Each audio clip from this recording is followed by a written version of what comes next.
dream I know deep up my feelings for you. Peter Obi, the presidential candidate of the Labour Party in 2023, said that if political leaders, including him, had served Nigeria faithfully, we would not be in poverty. Moving on, we have, amidst the Lagos-Calabar highway, President Bola Tinubu Minister David Umar promised to provide project costs on Friday. He said that Atiku doesn't understand the figures, that he will explain figures to Atiku. Alright, my wonderful people, thank you so much for joining this channel as we bring you back-to-back updates and information as they hot. In case it's your first time of joining this wonderful channel, kindly like, comment, share. Don't forget to turn notification bell in case whenever our news drop, now you could be the first to watch. And my people know be small kata they happen for this country. Peter Obi, the presidential candidate of the Labour Party in 2023 election, said that Nigeria has nothing to do with poverty. If political leaders, including his humble self, had decided to serve the country faithfully. Obi added that the only way to address permanently the effects of poverty and insecurity in the North Nigeria was through agricultural and industrial revolution. So now Peter Obi is calling on everyone to join hands with the government to address the current economic situation. He explained that the present socio-economic instability in the country requires leaders and citizens to close rank. According to the news, the former Anambra State Governor spoke during a visit to the Emir of Zazu in Kaduna State, Nuhu Bamali, as part of his ongoing tour of the North, lamenting that most of the vast arable land in the North were uncultivated.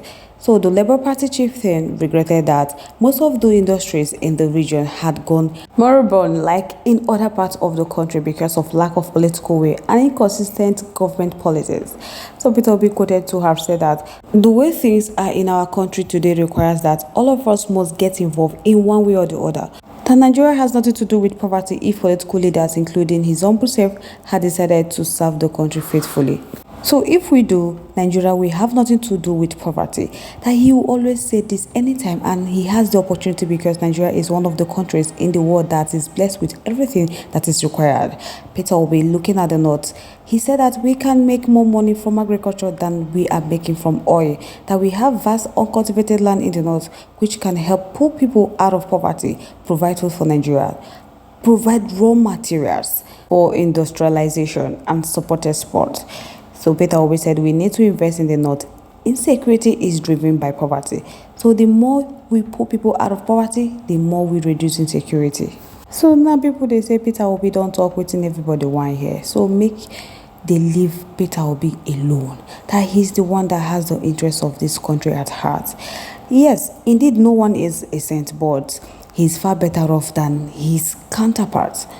Honestly, it's true. The way Obi is coming out to hammer on one thing, to give hints what will really, take away insecurity in this country. It's actually good, but if only government can implement what Peter Obi is saying, there are so many people out there that don't have personal interests, that have ruled and are still ruling. So how much good have they done? Nigeria hates Nigerians for no reasons, and it's super disgusting.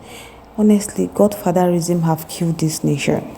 Because now Peter Obi have confessed that he contributed to the poverty of Nigerians. I like the fact that he used himself as an example as well. But my people, they don't allow Obi rest. Some are saying that what is Obi still doing in politics since he was not able to serve Nigeria well when he had the opportunity? That it would be better for him to quit politics for good, but people don't be small matter. So my people, at this point, I would like to know what you think about this matter. What do you think about this issue where Peter Obi can give us in the comment section? Let's keep the conversation lively in our comment section. Moving on to the next one.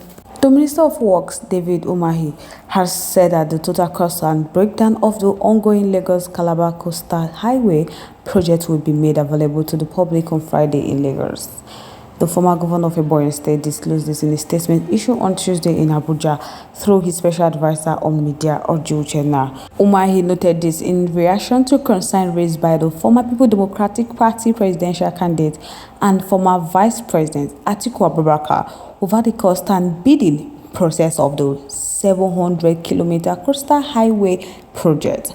So it was reported on Monday that Atiku had questioned President Bola Ahmed Tinubu administration for awarding the 700-kilometer Lagos-Calabar Coastal Highway project to Gbas Chagri Hitech Construction Company Limited without any evidence of competitive bidding or a decision by the Federal Executive Council. My people don't be smarty. Atiku claimed that the award was cloaked in mystery because Umahi declined to reveal the contractual amount involved in the project. So he also asked why President Bola Ahmed Tinubu administration released 1.06 trillion for the pilot phase of the project, which began at Eco Atlantic and is expected to terminate at the Lekki Deep Sea Port, a distance of 47.47 kilometers. But if 47.47 kilometers costs about 1.06 trillion, it means each kilometer is being built at 22.5 billion or $18 million. For a project that is going to be 700 kilometers, it means that the total cost could be 15.7 trillion or $12.56 billion, which is higher than the previous estimate, Atiku said. But reacting to the concern raised, the minister berated the former vice president, Atiku Abubakar, noting that he doesn't understand the figures by Provis that he's going to run figures for Atiku Abubakar to understand, and he will understand how prudent the administration of President Bola Ahmed Tinubu has been, that he will understand how prudency is taking center stage in the administration.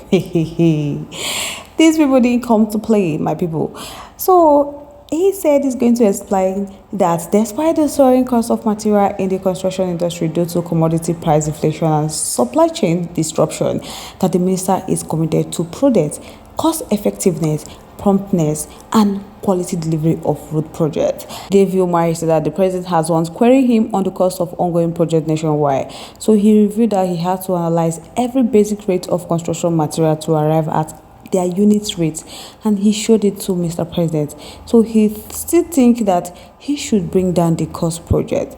He noted that contractors have been complaining that he is oppressing them so much by reviewing the cost of their projects downwards. He said they lamented that what they were getting before, they are no longer getting it now. They cried out, but when he ran the figures, Nigeria will see what this present administration is doing. That he is not here to run the figures now, that he will do that in a press conference on the visit to Lagos from April 10th, 2024 to April 12th, 2024. So the former Ebonyi governor, who spoke during his inspection visit to the ongoing rehabilitation of the Enugu Port Harcourt dual carriageway, insisted that analysis made on the coastal road project figures and the economic importance of the highway project was totally misrepresented. So now he is going to tell us the economic benefits of the project and how the coastal road is tying the entire country together. That it is not tying just south-south and southwest, that they are tying the north and south together. They are starting a project from Badagry to Sokoto. So right now, the former Vice President Atiku Abubakar may not know that the third section of the project is starting in Calabar by July 2024. So commending the pace and quality of work on the project, Umahi visited. He expressed the need for the contractors to hit the project delivery timeline. So he stated that the reinforcement of the East-West Road Section 3 was very good, adding that the concrete is very good, the speed is not very good, so they have to increase their speed. So he has warned that if RCC doesn't increase their pace, he will take out a portion of this road and give it to another contractor. So he will not want contractors to stay on a job like this 15-kilometer dualization for 2 years or more.